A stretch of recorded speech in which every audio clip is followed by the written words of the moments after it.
dia segera sembuh dan bisa menangkap sekolah kembali. Ya.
bersyukur, senantiasa kita lakukan atas kehadiran Allah Subhanahu wa Ta'ala yang mana Dia memberikan kita nikmat kesehatan, nikmat kesempatan, dan masih banyak nikmat yang Allah berikan kepada kita yang mana tidak seharusnya kita bersyukuri nikmat Allah berikan kepada kita.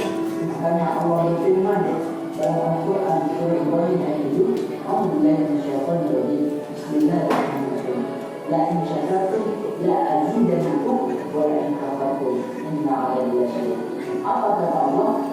Sungguhnya jika kamu bersyukur atas nikmat yang aku berikan, maka akan bertambah kamu. Tetapi sebaliknya, jika kamu kufur atas nikmat yang aku berikan, maka ingatlah kata Allah, azab bisa kalian. Alhamdulillah. Hadirin yang dimuliakan Allah Subhanahu wa Ta'ala, semoga kita selalu mensyukuri nikmat-nikmat yang Allah berikan kepada kita. Salawat dan salam tidak lupa kita hadiahkan kepada seorang hamba Allah, ampun kepribadiannya, haus keinginan, serta penuh kesederhanaan di dalam hidupnya, yakni Nabi Muhammad Sallallahu Alaihi Wasallam, dengan mengucapkan Allahumma shalli ala sayyidina Muhammad wa ala ali sayyidina Muhammad. Ini insyaallah dimuliakan Allah Subhanahu wa Ta'ala.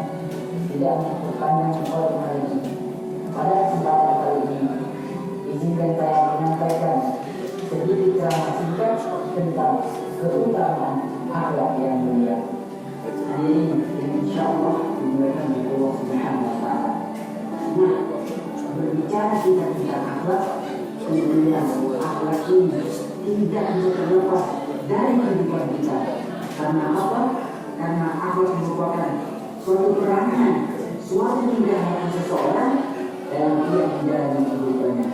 Dan juga akhlak itu merupakan suatu hal yang penting, karena dengan akhlak bisa melihat, bisa mengukur suatu kehormatan dari seseorang.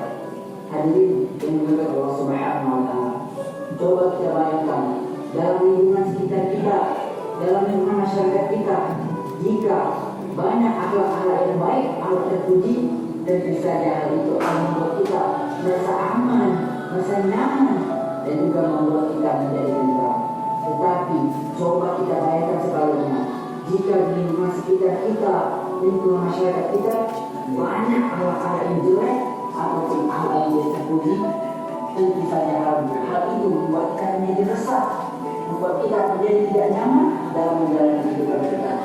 Misalnya, maaf, masih banyak yang suka menggibah, masih banyak yang suka membicarakan kejelekan orang lain sana sini, padahal belum tentu ia lebih baik dari orang yang tidak ngomong itu, dari orang yang diceritakan tersebut. Juga misalnya masih banyak yang iri, dengki kepada sesama, dengki kepada teman, dengki kepada keluarga. Na'udzubillah min dzalik. Ini adalah contoh akhlak-akhlak yang tidak terpuji ataupun akhlak yang tercela. Na'udzubillah min dzalik. Semoga kita dijauhi dari akhlak tercela ini. Hadirin yang dimuliakan oleh Allah Subhanahu wa Ta'ala. Makanya Allah Subhanahu wa Ta'ala berfirman dalam Al-Quran surah Al-Ahzab ayat 21. A'udzubillahi minasyaitonir rajim. Bismillahirrahmanirrahim. Laqad kana lakum fi Rasulillahi uswatun hasanah. Sungguh telah ada pada diri Rasulullah itu uswatun hasanah, suri tauladan yang baik ini. Hadirin yang insyaallah dimuliakan oleh Allah Subhanahu wa Ta'ala. Nah, dari Quran surah Al-Ahzab ayat 21 ini bisa kita ambil kesimpulan bahwa Nabi Muhammad SAW merupakan salah satu contoh suri tauladan yang sudah seharusnya kita ikuti dalam kita menjalani kehidupan kita sehari-hari. Dan juga mungkin sama-sama sudah kita ketahui bahwasanya Rasulullah SAW memiliki sifat yang simpel, amanah, tertib, dan juga fatonah. Dan tidak lepas dari itu, mungkin juga sudah kita ketahui bahwasanya Nabi Muhammad SAW beliau merupakan sosok yang memiliki semangat juang yang tinggi Hadirin, dan insya Allah semoga Allah Subhanahu wa Ta'ala, semoga kita bisa mengikuti keteladanan Rasulullah dalam kita menjalani kehidupan kita sehari-hari. Amin, amin ya rabbal alamin. Kemudian Nabi Muhammad SAW juga mengatakan, innamal bu'itsu liutammima makarimal akhlak. Sesungguhnya aku diutus kata Rasulullah untuk menyempurnakan akhlak. Hadis riwayat Al-Baihaqi. Hadirin, dan insya Allah dimuliakan oleh Allah Subhanahu wa Ta'ala. Nah, dari hadis tersebut dapat kita ambil kesimpulan penting bahwa akhlak merupakan suatu fondasi, akhlak merupakan suatu hal yang besar, akhlak merupakan suatu hal yang penting dalam kita menjalani kehidupan kita. Hadirin, insya Allah dimuliakan Allah Subhanahu wa Ta'ala. Oleh karena itu, mari sama-sama kita perbaiki akhlak generasi kita. Mari sama-sama kita perbaiki tingkah laku kita dalam menjalani kehidupan kita sehari-hari.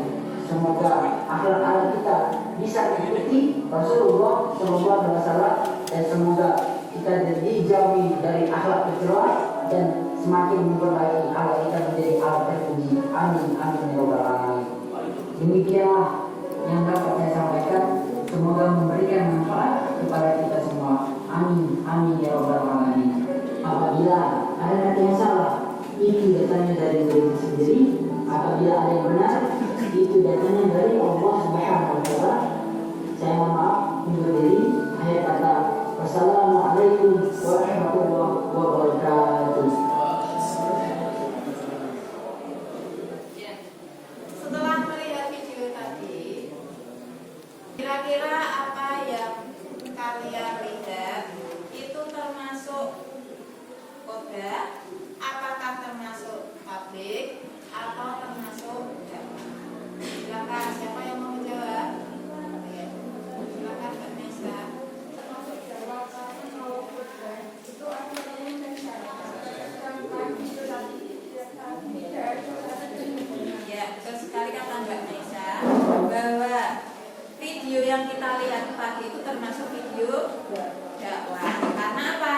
Dakwah itu tidak ada syarat dan rukunnya. Sedangkan kalau khodah itu rukun dan syaratnya dengan jelas. Ya, apabila dari salah satu rukun dan syaratnya nanti tidak terpenuhi, maka sholat Jumatnya tidak. Itu ya. Selanjutnya, Gus akan membagi kalian jadi beberapa kelompok. Ya, nanti saya akan menghitung mulai dari nomor 1 sampai 6. Berhitungnya, jadi mulai dari Mbak Mesa.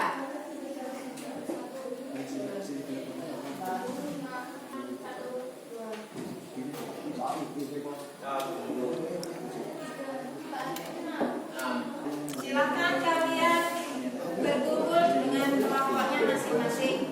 Nanti saya akan membagikan LKPD dan kalian nanti akan mendiskusikan tentang pembuatan poster tablik dan menyusun naskah khotbah dan dakwah. Setelah pembelajaran nanti selesai, saya akan mengambil penilaian dengan tes nanti. Itu ya.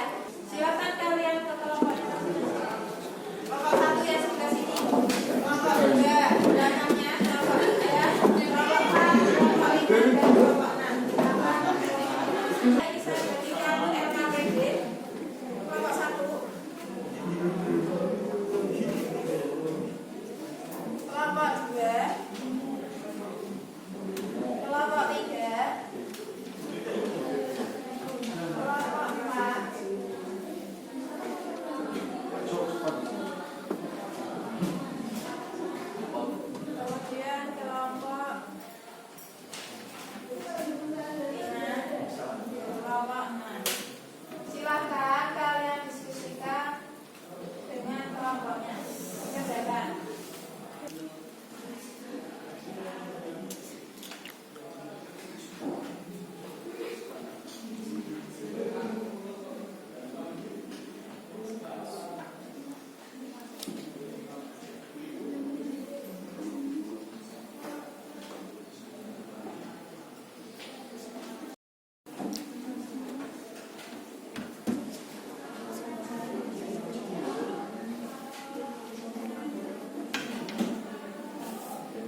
yahdihillahu fala mudilla lahu wa ma yudlil fala hadiya lahu.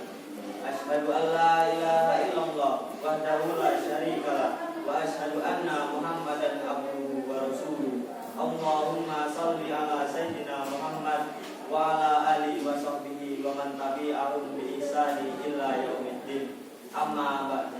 Qala Allah Ta'ala, a'udzu billahi minasyaitonir rajim.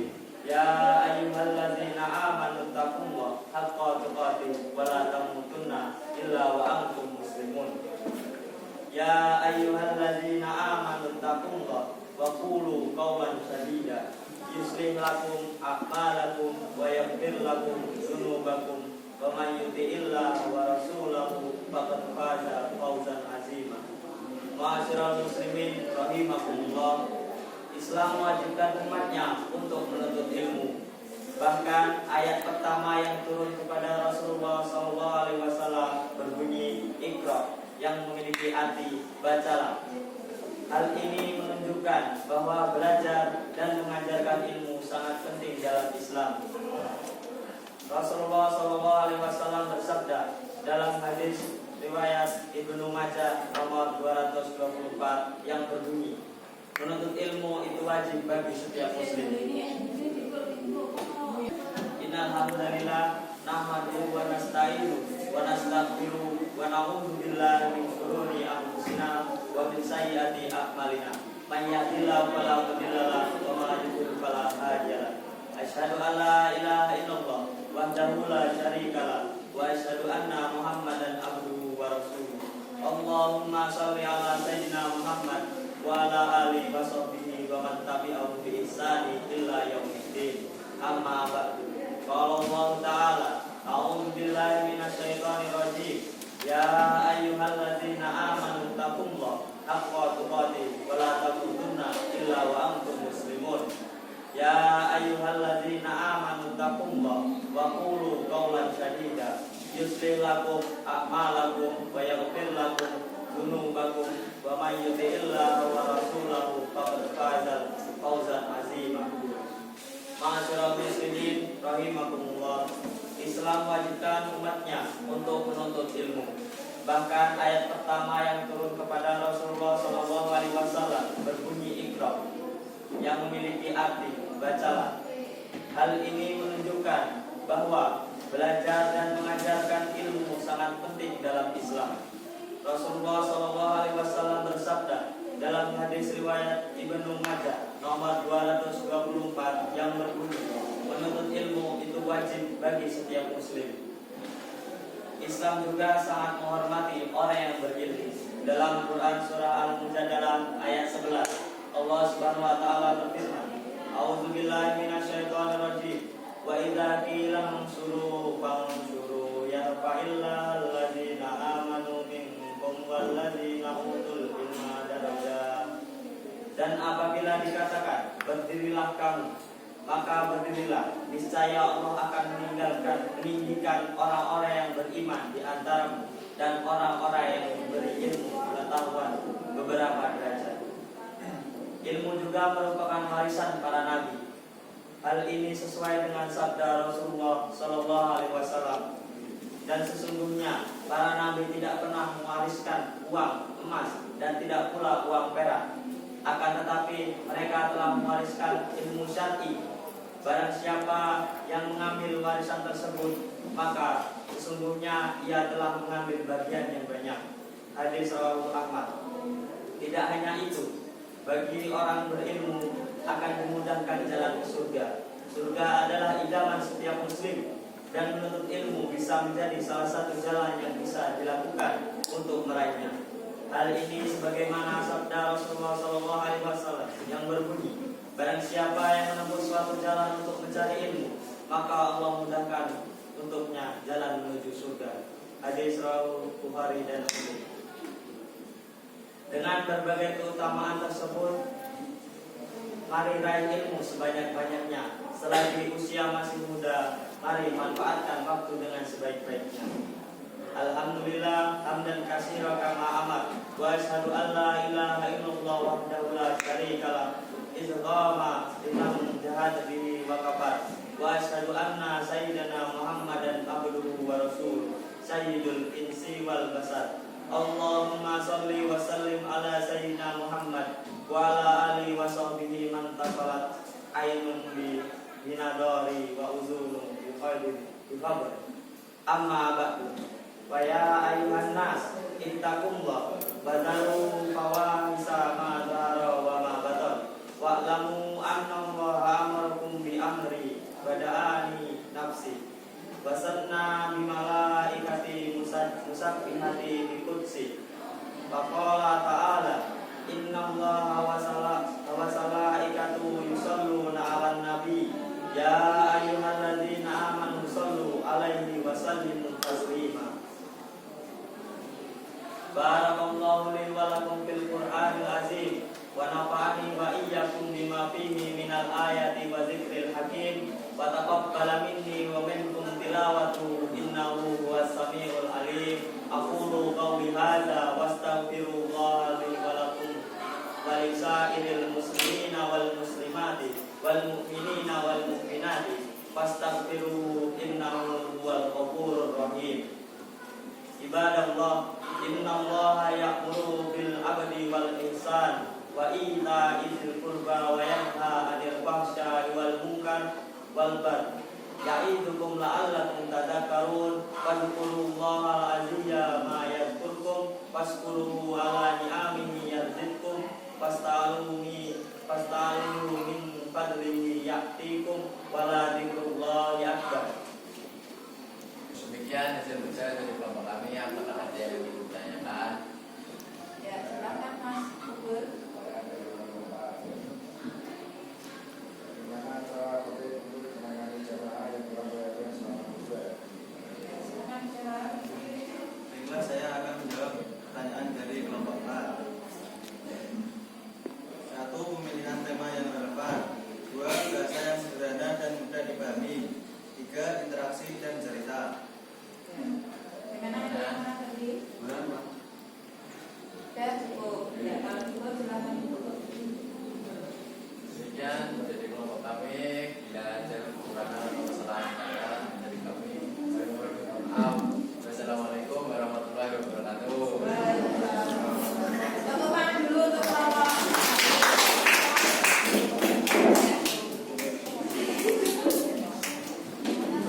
Khotbah dalam pelaksanaannya sudah bagus, ya, intonasinya dan cara menyampaikannya.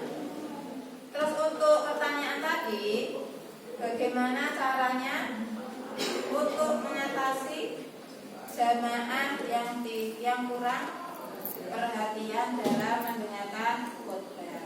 Caranya bagaimana tadi? 1. Pilih tema yang relevan. 2. Bahasa yang sederhana, dan yang ketiga interaksi dan cerita. Jadi bagaimana kita bisa melihat jamaah itu bisa menerima apa yang kita sampaikan. Dan silakan diberikan contoh-contoh seperti contoh kisah-kisah nanti. Itu ya. Kemudian kita lanjutkan untuk kelompok berikutnya, yaitu kelompok 4. Silakan maju ke depan untuk mempresentasikan hasil diskusinya. Silakan kelompok 4. Assalamualaikum warahmatullahi wabarakatuh. Waalaikumsalam warahmatullahi wabarakatuh.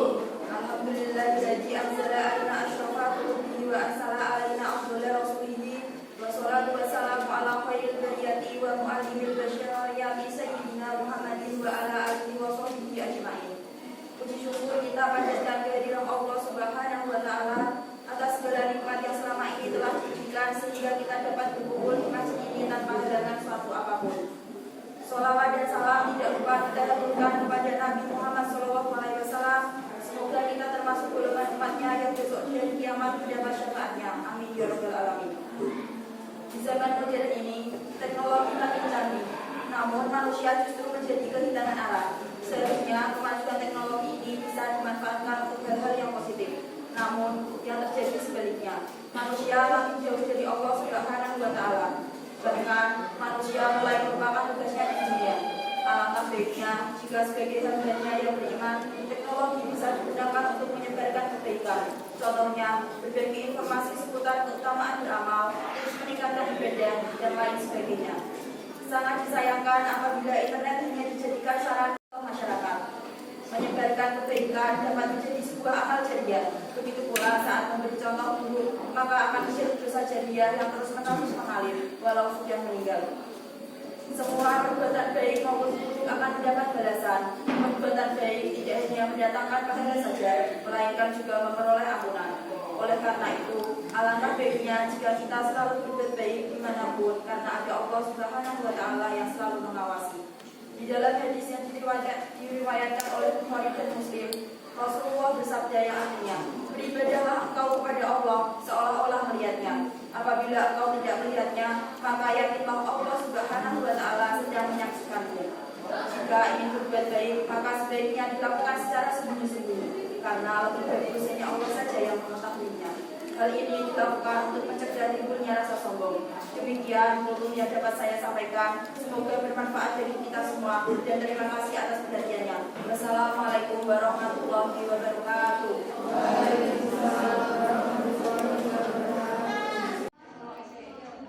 Jika presentasi dari Bapak kami, apakah ada yang ditanyakan?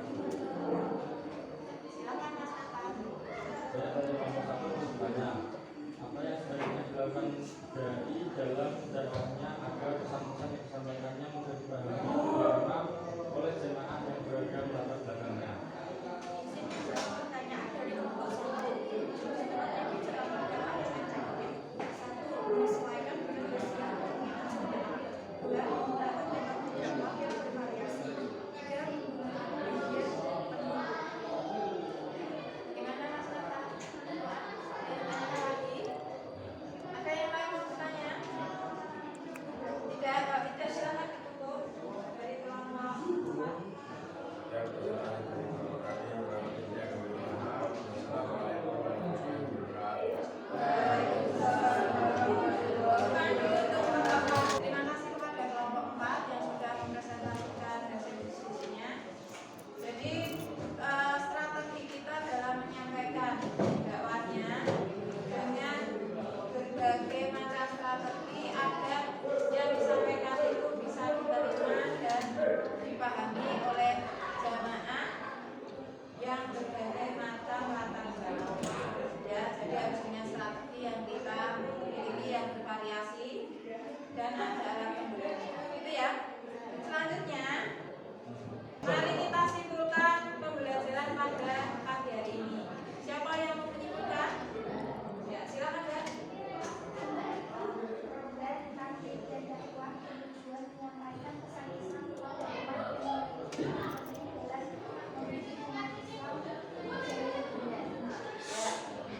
Benar sekali.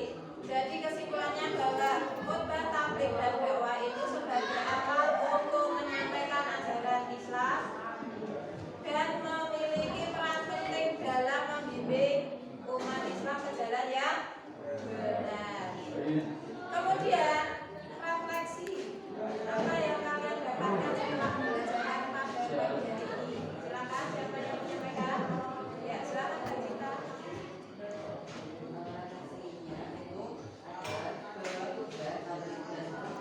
Itu sangat penting dalam kehidupan serta dunia untuk implementasikan nilai-nilai tersebut dalam interaksi sosial di masyarakat. Ya, jadi refleksinya kalian bisa mengimplementasikan di dalam kehidupan sehari-hari, terutama hubungan dengan sosial masyarakat. Gitu ya. Selanjutnya saya akan mengambil penilaian. Silakan duduknya seperti semula dari duduknya. Jadi untuk khotbah itu ada macam-macamnya. Tidak hanya khotbah Jumat, ada di khotbah sholat Idul Fitri, Idul Adha, kemudian sholat Istiqomah, kemudian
Kalau beli tak lagi.